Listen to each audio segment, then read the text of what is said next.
whose name should we apply for the PR application? I'm assuming, I mean, a lot of details are missing here, but on a very high level, if what I'm assuming is right, the husband is probably on some kind of a closed work permit or some kind of a related permit in Canada with an IT company. And so somebody that has a job already in Canada and is on preferably in this situation, assumably a closed work permit, then obviously putting the PR application or setting up the PR application as that individual as the primary would probably be the best way to go.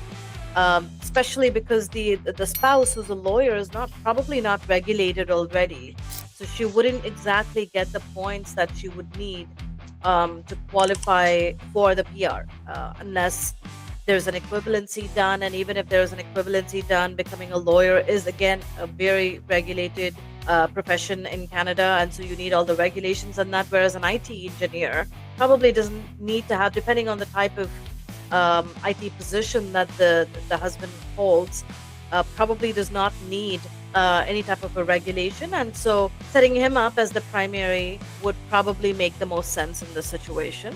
What would be better with respect to the points? I guess that with respect to the points or with respect to the qualification, the eligibility, the regulation, just the ease of the process, probably the husband is going to be better in this situation, considering he would be the one on the IT, on the closed work permit IT position. That's my recommendation there. Does New Brunswick skilled worker program help with PR points, and how many points? Yes, the New Brunswick Skilled Worker Program is an express entry related program. And so once you get a nomination, you get 600 points. That's a lot of points. And that qualifies you directly in probably the immediate next draw that takes place for PNPs at the federal level. So it's 600 points when you get the nomination. How much time is reduced? So it doesn't exactly reduce the time. It probably may increase the time, because when you go through a provincial nomination, you're adding more time onto your application as opposed to somebody probably qualifying directly under the federal class.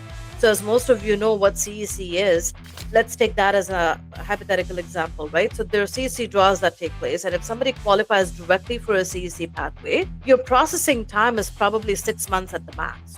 That's what the government is promising or actually adhering to right now as well in most of the cases. And so when you add a provincial nomination, that adds 4 or 5 months of extra time. So it doesn't exactly reduce time, it adds.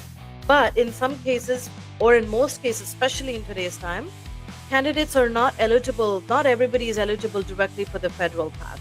The federal points are just too high right now. The threshold is way too high. And so not everybody is going to be eligible, in which case the fallback option would be a PNP. Probably that's the only thing that you're eligible for. So in that case, you really don't have an option, because at this point, getting some kind of a selection is probably what you should be looking for, and not if you don't have any other option.